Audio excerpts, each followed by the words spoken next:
Welcome to Questions from the Closet. I'm Charlie Bird. And I'm Ben Shalati. Each episode, we discuss a question that we commonly get asked as LGBTQ plus Latter-day Saints. We're not trying to answer this question or come to a consensus, but simply sharing our perspectives. Today's question is, how do I create spaces of belonging? So, Charlie and I are not terribly diverse, and we share many opinions and life experiences. For example, we both had huge growth spurts. However, there are some pretty big differences. For example, Ben's was in middle school, and mine was much later than that. You were a bit of a late bloomer. I was definitely a late bloomer. Between my junior and my senior year of high school, I grew 7 inches over the summer. Oh my gosh, that must have been very painful. 9. Yeah, all my clothes didn't fit. It was really... Well, you posted this video of you dancing on Instagram, and you look like you're 12, and you're like, I was 17. I'm like, what? Yeah, that was like right after it. I'm just like a big beanpole. Yeah, I've been this tall since I was 15. You were like a man-child. No, I was just really gangly.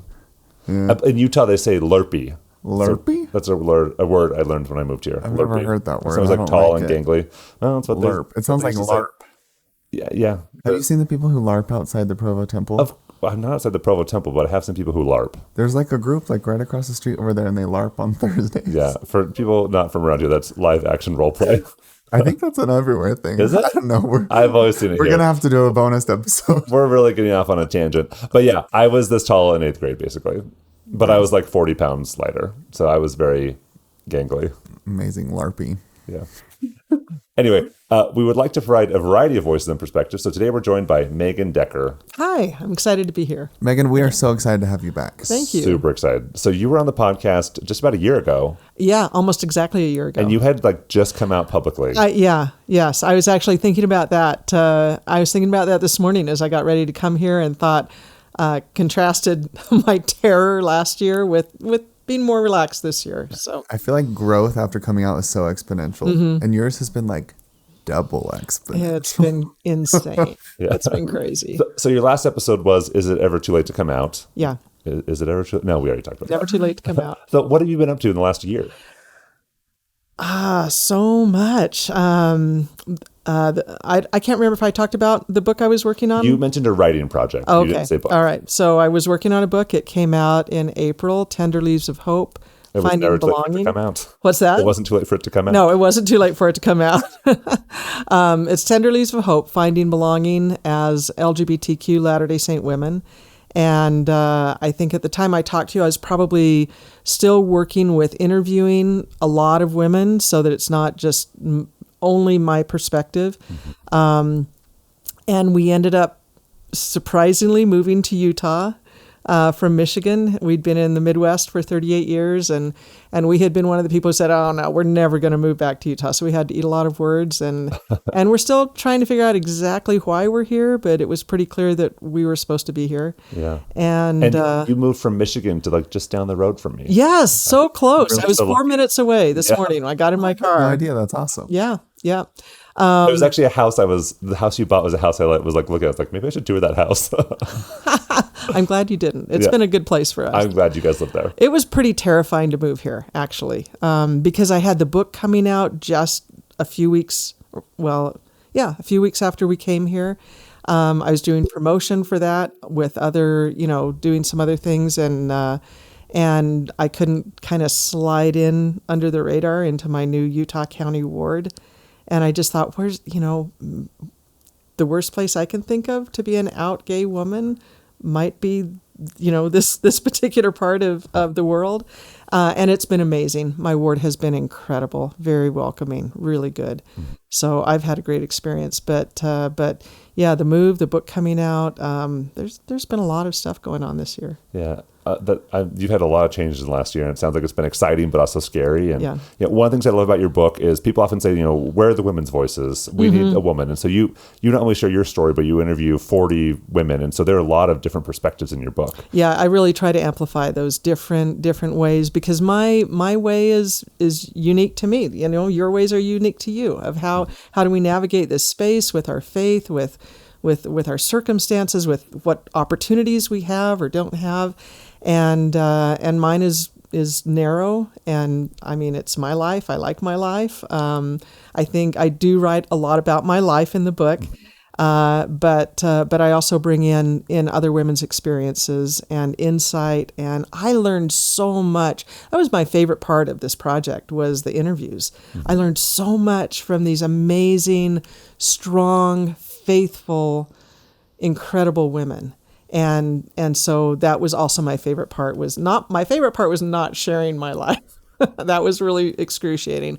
But my favorite part was sharing their insights and some of their stories. Not full stories, because I really wanted to protect their identities. But it's kind of thematically arranged where their voices come in and add. Yeah, I love that. Can I just share a quick line from the book that I really like? You are welcome to. And it doesn't come from the foreword, which I also really love. Yes, thank you, Ben. Ben actually not only wrote the foreword, but initiated the whole thing, because I was talking to him one time and he just mentioned this publisher is looking for a woman's voice, and I dismissed that, and God didn't dismiss that, and so that was the genesis of this whole thing, was Ben's suggestion. It's all thanks to Ben. Well, you know what I say? I don't need to do 10 things. I just need to get 10 people to do one thing. So I'm glad you're one of those 10 people doing lots of things. You're doing way more than one thing. But I'm so glad, Megan. So you wrote this, quoting someone: "We're building love like no generation ever has seen before." Yeah, tell me about that line. Yeah, that was a mother of 2 LGBTQ kids. And when she said that, that just really struck me, because I talk to a lot of parents, because I have a queer daughter who's married to an amazing woman, and so I kind of move through this space in a lot of different ways. So I talk to a lot of parents, and the movement that I see in them to be able to love and accept their child, and to let go of expectations or conditions on that love is so beautiful. And when she said that, we are building love like no generation has ever seen before, I thought of a quote from Elder Christofferson, where he talks about, the world doesn't need to get more wicked. I'm paraphrasing. The world doesn't need to get more wicked for the Savior to come. It's plenty wicked already. What it needs is a people who are prepared to receive him at his coming. And for us to increase in our ability to love as God loves, as she describes, as this mom describes, I think one of the ways in which we are preparing to receive the Savior is through learning to love our LGBTQ children and cousins and friends, without condition, and with just a tender, the kind of tender love that the Lord holds for us. Yeah, that's beautiful. That reminds me of just like growing up hearing messages from church leaders like, we're saved for the latter days, like this is a chosen generation. And it's so interesting, because I feel like we're chosen in ways different than I ever anticipated. Yeah. And I think that might be one of them, just especially as the world's been growing and more voices are given a voice, right? We're all now in this almost rapidly, especially with like the internet and social media. All of a sudden we have to accept people and learn how to live with differences we didn't know were there. But as we're doing that, I just feel like the growth is, again, exponential. Yeah, isn't that an incredible paradigm shift, from parents thinking, the gay agenda is destroying America, or whatever fear they felt, as they embrace their own children and become better able to love. And we think, well, why are there, and a lot of people say, why are we hearing so much more about this? Why are there so many more gay kids? It's just a trend. Or I've heard parents who say it's a plot on the part of school teachers, to turn all our kids transgender. So anyway, as a former school teacher myself, that was the plot. not trying to get them to do their homework. No. I speak Spanish. Who cares about Spanish? But when isn't that an interesting turn of, not that, gosh, it's a sign of the latter days, so many more kids are LGBTQ, but it's a sign, the Lord is sending people to help us become better and turn our hearts to our children, and turn our hearts to becoming more as God is. I think that's a beautiful, hopeful way of looking at how this is blessing us as families, as individuals, and as a church. Love that.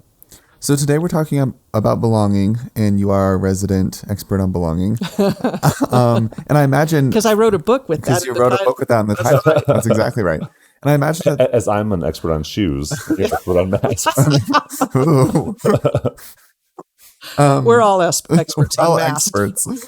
No, but I'm wondering, like, as you were interviewing all of these different women from different, like, an interesting cross section, but I'm sure there was a lot of variety within there. Mm-hmm. What sort of things did you see, any common themes about belonging, and how we as members of the church can create spaces of belonging for our LGBTQ brothers and sisters? Yeah, one of the things that I saw was just a real yearning to be seen and understood and loved.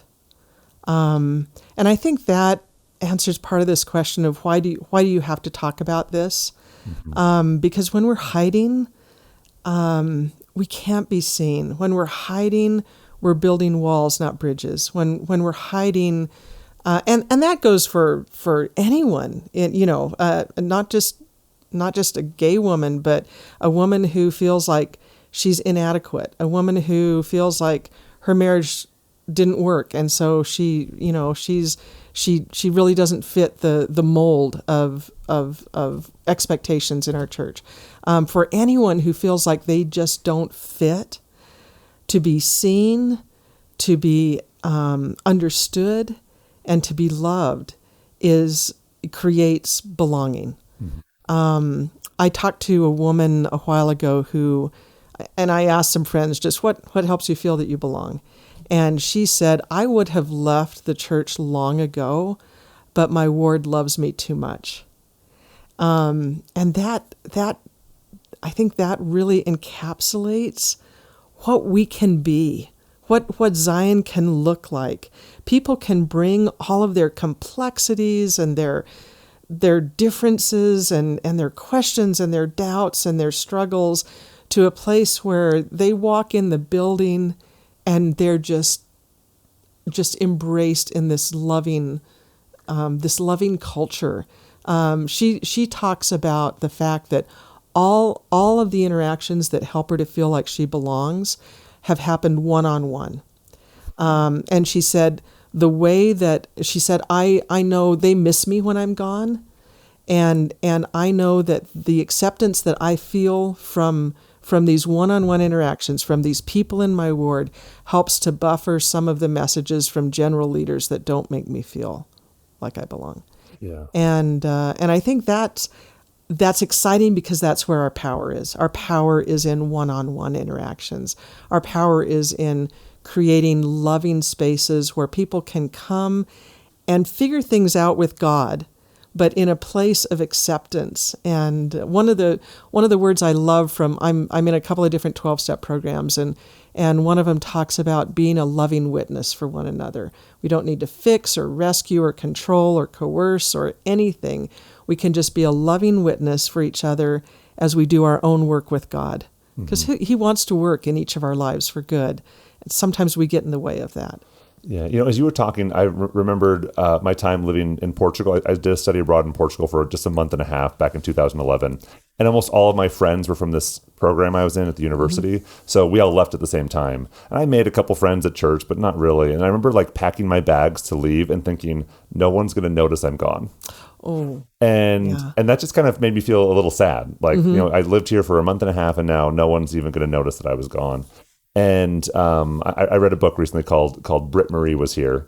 And Britt Marie in a previous book was the antagonist who then is loved and changes a bit, but she's kind of hard to love. And she's telling the protagonist of the other book in one conversation, she says, I just want people to know that I was here. Mm. And because she was someone that was kind of invisible. And, I think that's what we all want. We just want someone to know that we matter, that we were here, that we made a contribution, and that, like you said, when we leave, we're missed. Yeah. Yeah. Sister Parkin, Bonnie Parkin, talks about this and says that there's a difference between attending and belonging. And belonging is one of the things she says is being missed when you're away. Mm-hmm. And I've talked with women about belonging and what helps them to feel like they belong. And And one of them said, when people text me when I'm not there, or, when they just noticing us, seeing us, and really caring about whether we are there, feeling like our contribution matters. It legitimately matters, like we are adding, and that people appreciate that and value us. That's a really important part of belonging. Yeah. It's starting to sound like ministering. Well, home teaching. Yeah. Well, as you're talking, I was thinking about like someone who says, I want to do this. I want to help people know they're missed. I want to love everyone, but I'm so busy. Mm-hmm. What would you say to the person who's like just too busy to reach out to people? You're too busy. I think that that was a good answer. It is, right? I mean, what really matters, Get rid of some of the trivia, and because this matters a lot. The way that in Matthew 25, the Lord talks about what judgment's going to be. He pretty well lays it out at the end of the chapter. In that day, when he's separating the sheep from the goats, a lot of it comes down to, did you see each other? Did you care for each other? Did you open a space for each other? Did you invite others in? That is fundamental. And I guess I would say that it doesn't have to be a big thing. I had after the last general conference, there was one session that was a little bit hard for a lot of us, and I had a friend that I haven't seen she moved away from Michigan, I don't know, 3 or 4 years ago, and then I moved away, so we really haven't had a lot of contact with each other. And I got a random text from her saying, and I know she loved every minute of General Conference because that's just who she is. She loves it, and it's wonderful and amazing and sad when it's over. But she thought about me, and she just sent a text that said, I know that this could have been hard for you, and I just wanted you to know that I was thinking of you, and what can I pray for, Megan, for you specifically this week? Oh. And that did That's so really many nice things. I mean, she thought of me, as she was listening, she thought, this could be hard for my friend. And so she didn't just think it, she took the time to reach out. And she's a very busy person. So she took that time to send a text, and then she didn't try to fix me. She kind of moved into what I might be feeling out of what she was feeling, which was different, but she was willing to acknowledge that I might be feeling differently. And then rather than saying, I will be praying for you that you can feel peace, or I will be praying for you that you can whatever, she asked me what I needed. Mm-hmm. That's nice. And then offered to express, to exercise her faith on my behalf. Like a personalized action item. Yes, exactly. So, I mean, even just saying, what can I do? Curiosity. Here's something that I feel really strongly about. Most people leave the church because of judgment. David Osler did some research on that and talked to church leaders about why they think people leave, which is usually to go sin, or they think that, and then why people actually leave. I don't know. I haven't tried it yet, but it sounds interesting. And then the reason that the number one reason people gave was feeling judged, and so I think when we can replace judgment with curiosity. Instead of looking at something and making assumptions about them, looking at someone and thinking, I don't understand. I'd like to understand. I'd like to know more. And I think that really applies well to LGBTQ members, because lots of people don't understand. Our experience is so far outside their own that they can't understand unless they come to us and say, what is this like for you? Or, how can I had one friend who just wrote a blog post that said, how can I help? And she came up with a few different things, talked about wearing a rainbow pin. And she said, this isn't, it's not a political act, but when I see that, I know somebody is welcoming to me. There's a safe space for me. And I started wearing a rainbow pin when we were called to a YSA ward before I was out, because I knew there were a number of kids in our stake that had come out between the time that they, left Young Men, Young Women's and moved into the YSA milieu. And I wanted them to know that when they came, they were safe, that they were with safe leaders. I think asking questions, being curious, that curiosity cures judgment. And it opens us up to experiences outside our own, which is the beginning of empathy. Yeah. So I think that's a really important part of creating a safe space, is that movement from judgment into curiosity. And we were talking a little bit before. Can I ask a question there? You bet. Yeah. Why do you think people are scared to suspend their judgment? Like, why are we nervous to be curious? I think because we don't know what we're going to be asked to embrace. Moving out of what we know and have no questions about into something else that may challenge those assumptions is moving out of our comfort zone and into something that could be a little more frightening. There's a quote by Mark Twain, and I might not get it exactly right, but essentially it's like, it's not what you don't know that gets you, it's what you know for sure that just ain't so. Yeah.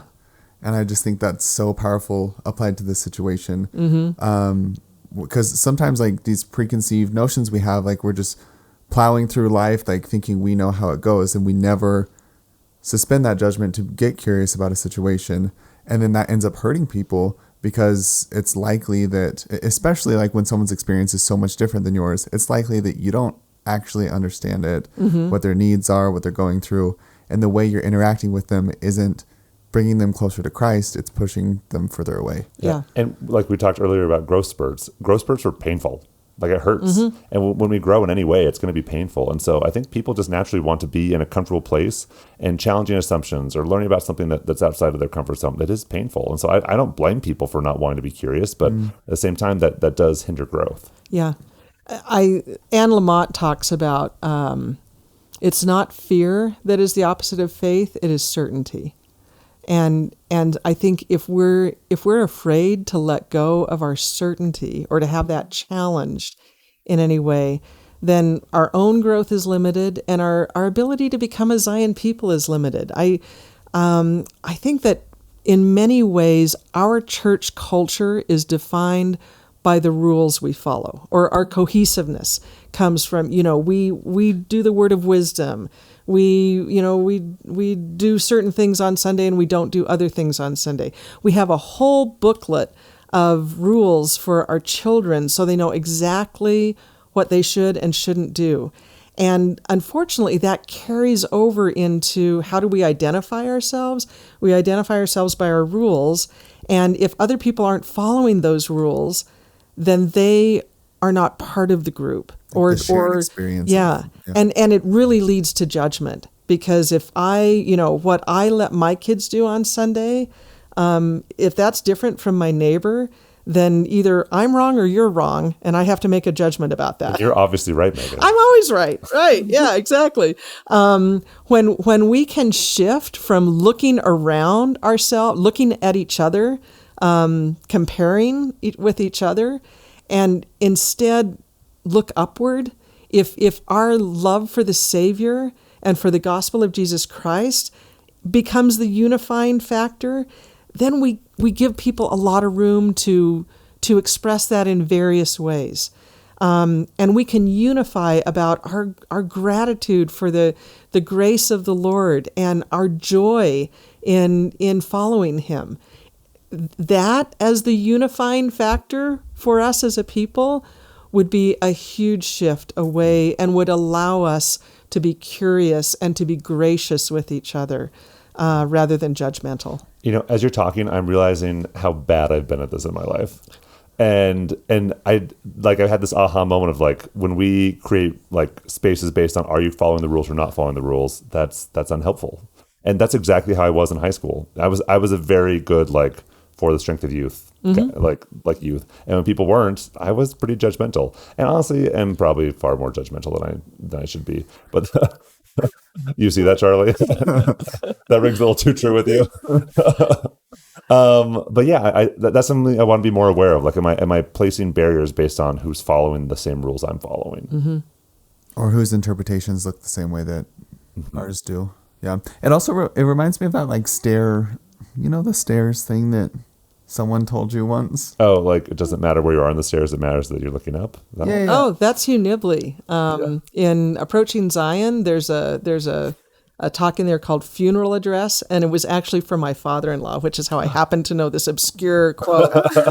But he talks about, where are you on the ladder? It doesn't matter where you are, it's which direction you're headed. So if you're at the top, but going down, you're not as good, and somebody who's on the bottom moving up. I was thinking of like, are we looking towards heaven, or are we looking down at the other people who are lower on the ladder than us? Because that's the judgment, right? Yeah, and then it puts you in a place of like, oh, look, I'm higher than you, rather than what do you need? Like maybe they're missing a rung on the ladder, and like maybe they need a hand. Yeah, Yeah, it also shifts our focus from looking upward to looking outward.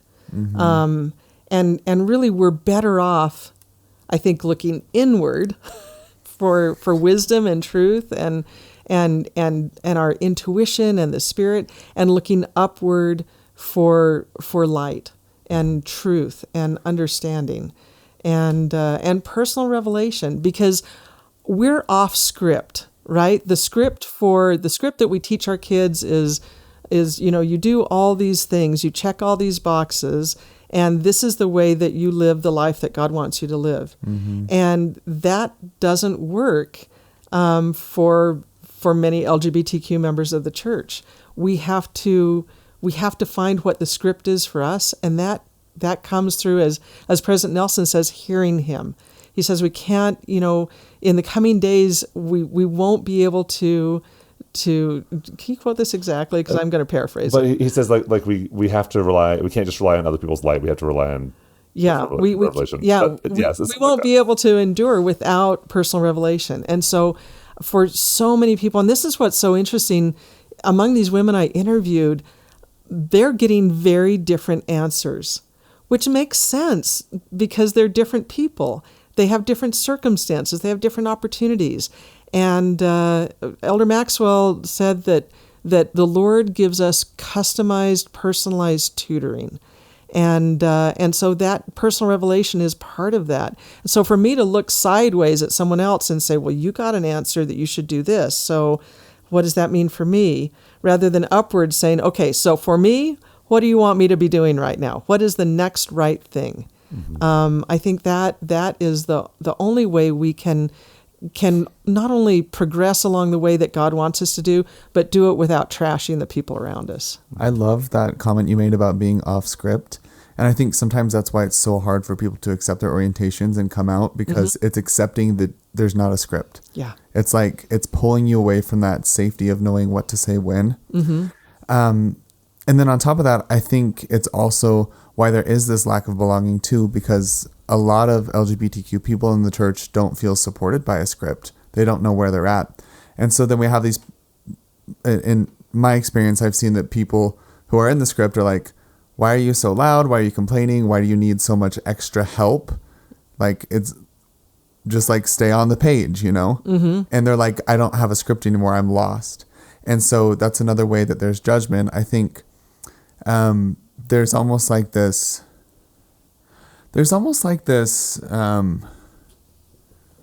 resilience shaming, I think, where sometimes people are like, well, you should just like be stronger, you should buck up, you should figure things out, rather than what your friend did, which was, hey, I realize this might be hard. What do you want? Like, what do you need me to pray for you? Yeah. How can I lift you? How can I help you feel part of this theater company? And what was so remarkable about that was she didn't feel the need to make it right for me. She could trust me and my relationship with the Lord to figure that out. She wanted to support me, but she wasn't trying to rush in and say, look, you just need to, think about it this direction, or I think this is what was really meant, or this is what, she didn't do any of that. It was just acknowledging where I was and offering the support that she could give, which was to pray and to ask me what I needed rather than knowing what I needed, deciding what I needed. just this principle that curiosity creates belonging, I think is something that's going to stick with me because I think it's such a beautiful principle. I've mentioned this before, but when I used to work in the Provo Temple, I just moved back to Provo, and I was like out in my life. Like everyone knew I was gay, but people in the temple didn't know. And it's generally older people and people just home from their mission. So I was concerned that they would how they would feel if I came out. And so I just kind of didn't talk about my orientation, and people would be like, so are you married? How many kids do you have? And I'd be like, let's change the subject. And then a couple of times someone would talk to me, they would like ask why I came to Provo, and I would start talking about my social work program. And then the first person I came out to, I said, yeah, and I want to work with LGBTQ Latter-day Saints. And then before I got to explain that I was gay, we were pulled off to an assignment. He said, I want to talk to you about this after. He said it like very sternly. And I was like, oh, shoot. And then when we got back and like had some downtime again, he said, yeah, I want to talk to you about that because my teenage son is gay. And then we talked about it, and I came out to him, and we had this like really beautiful conversation. And he said, I feel like Providence brought us together tonight. And that was really beautiful. Providence? Yeah. The capital of Rhode Island. Yeah. No, Providence, God, Charlie. And then a few weeks later, I was talking to another gentleman, and just came out to him, and he like had all these questions. And I just like felt so good. Like I just really felt like I fit in there because people showed that sense of curiosity. Yeah. And I hadn't really connected the dots that when people sincerely want to understand me, that helps me know that I belong. And I want to offer that to other people, like a sincere curiosity about their life and what they're up to. Mm-hmm. I spoke at Aspen Grove at a fireside last week, I think. And I was a little nervous about it because sometimes when I speak at events, people come because they are interested in that topic.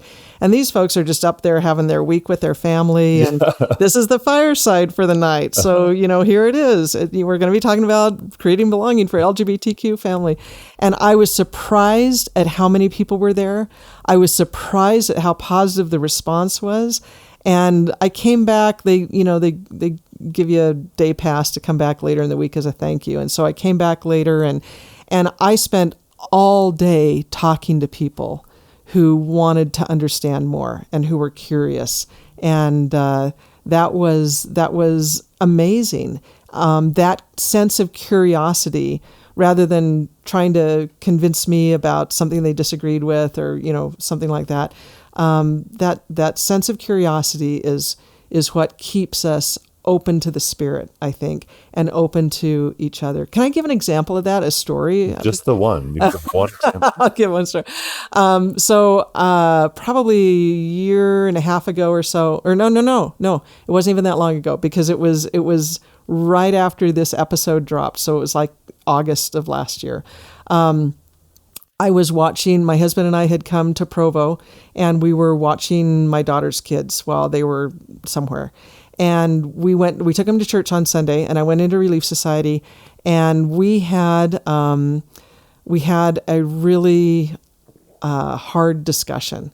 And the woman who was doing it was really focused on kind of the fortress church, us and them out there, and all the evil that's assaulting us, and giving a lot of examples of that. And a lot of people in the room kind of tried to redirect it and talk about how much we can learn from other people. And she wasn't going there. And so another woman in the room said, my daughter reads these books, and my adult daughter, and I decided to read one and see what she was reading. And it was a Rick Riordan book. And she said, can I read this passage? Which was kind of weird. So she went up to the teacher had her come up to the front of the room, and she's reading us this passage from a Rick Riordan book. And it was this transgender character talking about her experience of being kicked out of her home by her family or something like that. And as she read it, I thought, this is amazing. We are really getting inside the experience of somebody that a lot of people here would feel very uncomfortable with. And she's taking us into this experience, helping us to see the effect of the family's rejection on this girl. And, that's really cool. Anyway, she finished the paragraph and she looked up and she said, this is how Satan is getting into the hearts of our children. And it was like she slapped me. And usually I can stay, I can engage, I can help people to think, maybe reframe things a little bit. And I couldn't in that moment. I got up and I just left. I couldn't get out of there fast enough. And we were in Provo, so I could just walk back to the house and let my husband bring the kids back later. But all the way home, I was shaking, and I was trying to repeat the prayer of St. Francis, Lord, make me a channel of thy peace, that where there is hatred, I may bring love. And I couldn't get past like the first 2 lines. And I just thought, I'll never go back there again. It's not my ward, so that's okay. I just will never go there. I'll go to another one down the street. I can never physically, I can't be in that room. It felt so unsafe in that moment. And I felt so rejected. And we got home, and no one knew about you or your orientation. No, nobody knew me. I was a visitor, and my daughter had moved in during COVID, so people really didn't even know who she was. So no, nobody knew anything about that. Well, the woman that was sitting next to me did, but nobody else did. I got home, and my husband came home, and I told him what happened, and and I'm just sitting there, kind of trying to recover, and the doorbell rang, and the first woman came, who had been sitting in the room, didn't know me, but knew something went way wrong there. And she asked me, she spent probably 45 minutes standing on the porch in the hot sun, talking to me about asking me questions. And I ended up coming out to her. I ended up talking to her about the Questions from the Closet episode that had just dropped like days before. And she listened to it later in the week so she could learn more. While we were talking, another woman came walking across the street with like an empty pizza sauce jar with wrapping paper around it and roses that she had just cut from her garden. Aww. And she said, I don't know what happened, but I want you to know that you are loved and we want you here. And over the course of the next 24 hours, 4 different people came and they listened to me. They wanted to know what happened. They wanted to know what I was feeling. And as I started to tell them my whole story, they wanted to know my story. They wanted to learn more. They wanted to understand. And they listened to the podcast, and it was incredibly healing to have. I mean, they didn't even have time to catch the stone. I was out of there before. Elder Renlund talks about it's not enough just to not throw stones. You need to be a stone catcher. There is no time for anyone to catch that. But they came. They sought me out, a stranger among them, and they sought me out, and they comforted me. And they helped me to feel, and now that ward invites me, like they invited my husband and I to their Cinco de Mayo celebration. And they, that ward feels like home because those individual people saw me and reached out to me and extended love to me, even if they didn't understand me, even if they didn't agree with me. They wanted to, they were open to me, and they were curious. Yeah. And that was that. I think, again, that is creating that kind of love that is irresistible. Yeah. What pulls me to God is not his law, it is his love. His love is irresistible to me. And I think it is feeling that love that then enables me to embrace his law. And I think that the same goes for our interactions with others. Love opens doors. It is the channel of God's peace that we can be for others. Yeah. Thank you, Megan. Thank you for sharing that example of what belonging can look like in a place like that. And that feels to me like that was someone like pulling back the string on a bow. What do you call that? Mm-hmm. And to like shoot the arrow forward. Like you had this negative thing that then ended up becoming this huge positive. Yeah, it was. And I don't want to throw these 2 women under the bus. So I'll just add, I was back in that ward a couple of months later, and I realized it was the same week of the month, and so that same teacher would be teaching there. And so I prayed a lot before I went into class because it was putting me exactly in the same environment. And, she was still pulling quotes from people. I mean, we never really talked about the conference talk. She was pulling quotes from 50-year-old, things, and it was still kind of us versus them. But I was able to have a lot more empathy for her. I was able to have more compassion for her. And I saw it was going to be her birthday that week. So after the class was over, I went up and I wished her a happy birthday. And so that changed.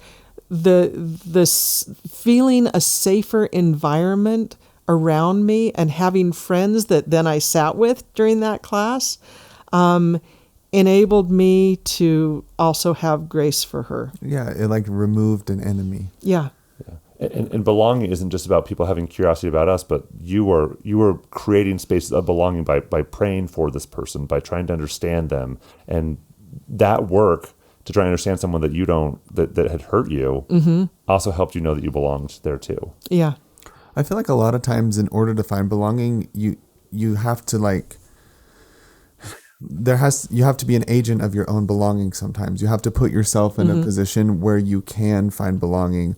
And it's a little bit like, it feels like stepping into the darkness a little bit, because sometimes you have to move into a space where it feels uncomfortable, or it might be uncomfortable, or you think you might be rejected. Yeah. And I'm not saying to step into unsafe spaces, but I do think sometimes, at least in my life, I will like project rejection and like expect not to belong. And if I do that, I won't. Yeah. And then I keep running from an empty threat, when if I show up, I could find that there's not a threat and there's actually love there. Yeah. That's a really good point. Brene Brown says that people are hard to hate up close, so get closer. And I think that goes both ways. If we're always running, exactly, no one can ever get close to us. Yeah. Just last night, I had dinner with some friends who were thinking about like when it's time to come out publicly, and I said this, and I mean this. I said, you are going to give your loved ones such a beautiful opportunity to grow and learn. Yeah. Because they're going to get to step into this new space, and it's going to help them grow and learn. And I think and yourself too. Yeah. And so I think you're right, Charlie. That we are agents of belonging for ourselves. Like we can do things that make sure that we belong, that help us belong. And I think as you were talking to your friends about this opportunity for their parents, I think also recognizing that we're all growing, and so giving others space to have a second reaction or a third reaction, to grow into a space of being able to love better. This is a growth space for all of us. And we're all helping each other along the way. And the more I give grace to people, because, I'm sure you've had this experience of speaking to a group and everybody's super enthusiastic. And then there are the two people who are waiting for you to kind of, talk about, well, I feel judged. I feel, and working with their fear. And Ben, you told me one time, because I was talking to you about this and how hard some of the responses were, and you said just recognize it all comes from fear, and being able to see that in people rather than seeing animosity or hostility. When I can see their fear, then I can help them. I can approach them in a way that gives them more grace, but also invites them to move from a spirit of fear, which God doth not give us, into power and love and a sound mind, and being able to move into more, when they feel that I am not judging them, it gives them space to listen more to what I have to say. Yeah. So it goes both ways. Absolutely. Awesome. Well, Megan, you share some beautiful principles. Talk to us about what are you doing? Like, what are you doing to create spaces of belonging? Well, I'm super excited about a new opportunity. There's the book. There's the book. Yeah. With a great foreword. It has such a good forward. And in the audiobook, I read the audiobook myself because I wanted to be sure that it had all the right emphases where I was, but then Ben agreed to also read the introduction that he wrote. Yeah. So his voice is on there in my closet. Yeah, I sat in your closet, recorded it. Like classic. Yeah. Classic. But I have an opportunity to work with Lift and Love, which is an organization primarily, I think people know them best from Instagram. I reached out to their organizer, Allison Dayton, who deserves a call out for doing great work in this space. And because I saw what they were doing, and I wanted to be able to help another organization to kind of achieve the success on social media that they had. So as we talked, and as we've talked over the last several months, she has invited me and some other amazing people to help to create more resources. Right now, they're sort of focused on parents of LGBTQ kids, and they knock it out of the ballpark with that. But they also have other groups that meet during the month, and so we're going to help them to create some online communities and Zoom gatherings and in-person gatherings that are going to create more spaces for LGBTQ women and men and transgender and non-binary folks. And she is bringing in incredible people to do this. And I think one of the things that's distinctive about this group, because there are lots of organizations for LGBTQ Latter-day Saints, and they all have their own culture. And this one is kind of hitting a sweet spot for people who love the gospel of Jesus Christ, and they're not interested in bashing the church. Sadie Rogers is a great example. You had her on a few weeks ago, and she talks. Thanks to you. She is in the book, and she was one of the most amazing interviews that I did. There have been a very few times where I have felt the Lord's love for somebody. The time that really stands out to me is working in an initiatory and feeling that for a patron, and feeling it with Sadie. Sadie is one of the most spiritually attuned women I know. But Sadie on your podcast said, I have a testimony that President Nelson is a prophet of God, and I know that I am where God wants to be in my marriage with Quinn, with her wife. And so where is the space for her? Because she doesn't fit some of the more conservative groups that are very church positive and yet would not really embrace her same-sex marriage. And yet other groups are a lot more church negative, and she doesn't find herself in there. So this is kind of creating a big tent for people who love the gospel of Jesus Christ and who are figuring out their way forward. Maybe they're dating, maybe they're in mixed orientation marriages, maybe they're in same-sex marriages, maybe wherever they are, they're unified again by this love for the Savior, and not defined by the choices that they're making as they figure out how to live in this space. Mm-hmm. So I'm excited for that. I think that's going to become a tremendous resource for people who feel that they fit in that particular demographic of people. Yeah. Awesome. Thank you, Megan. Megan, can I ask a question before we wrap up? Yeah. So this has kind of been on my mind, and we've actually touched on this in prior episodes, but I just wanted to get kind of your thoughts on, it seems like in this space, there's a lot of like gay male representation within the church space. And this is like one of the first projects I've ever seen that's like published and kind of like centered at Latter-day Saint women. And I'm just kind of wondering like what your thoughts are on the difference of like the visibility and why it seems harder to find women in this space than men. Mm-hmm. And as you were talking, I was thinking about the Sunday school class that my husband and I teach right now, and it's 12 and 13-year-old kids. Uh-huh. And at this age, I mean, the boys just get so much. The girls are sitting there, they're kind of listening. The boys are all over the place and all over each other, and so they just get a lot more attention. And the girls are there, but they're quieter. So tell me the girls in this space are more stable.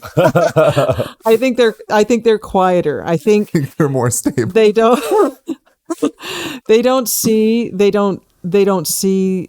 often feel a lot more alone because they don't see people like them. Mm-hmm. A lot of the calls, like people will reach out to me after a podcast or after they've read my book or something, and they'll say, I feel so alone. How do I find community? And so I think women just are quieter, maybe. I think women's voices tend to be. I don't want this to sound. You can say it.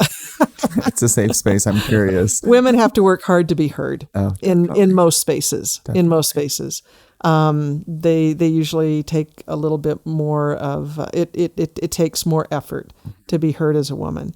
And honestly, the first book that Deseret Book came out with on same-sex attraction was 25 years ago with the publication of Laurie, she wrote it under the pen name of Erin Eldridge, but Laurie Campbell's Born That Way. Mm-hmm. And it was remarkable that came out at the time it did. And I read it right when it came out. And it made a huge difference to me, even before I had come out to myself. I knew that book meant a lot to me. But there hasn't been, you're right, since then. And so what I really wanted to do here was to amplify women's voices and also maybe empower women to feel like they have a voice. For sure. They have a voice, they have a place. And as we become more visible and more vocal, we begin to see in each other's lives hope. Mm-hmm. Hope that there is a way to be happy and to live a full and happy life, and I don't think we've seen many models of that at all. Maybe sometimes in men, but we need to see women. We need representation, and I hope this book helps to advance that representation. I think that's remarkable. I love just the idea of like 40 female voices have more visibility, more hope. It's awesome. Yeah, thank you. So this has been an amazing conversation. I'm just wondering, where does that leave the idiom "curiosity killed the cat"? Another one of those myths. Maybe the cat is the division in the world. You know what? What you hear there is fear, and nothing good ever comes from fear. Well, the cat isn't a cat anymore because it grew into a lion and it found its pride. Ooh. I don't know if so. Now we're killing a lion. No, it's not a cat anymore because it grew. It's like you're not a baby because you're an adult man. You're pushing hard, then. You're pushing hard. Well, hey, Megan, thank you so much for coming back and sharing your heart and your goodness and your thoughts and your experiences and other people's voices, and everything was just awesome. Thank you. It's always a delight to spend time with each of you, both of you. Thank you for joining us today. If you have enjoyed this or other episodes, please consider leaving us a review, following us on Instagram, Facebook, or YouTube at Questions from the Closet, or sharing this podcast with someone you love. And as always, please remember that we do not represent the Church of Jesus Christ of Latter-day Saints or Brigham Young University. We're not trying to be prescriptive or tell anyone what to think or what to do. You heard 3 perspectives, and there are many, many more. We encourage you to listen to other voices and hear a wide variety of experiences. If you would like to submit a question or share a comment about today's episode, you can email us at questionsfromthecloset@gmail.com. Until next time.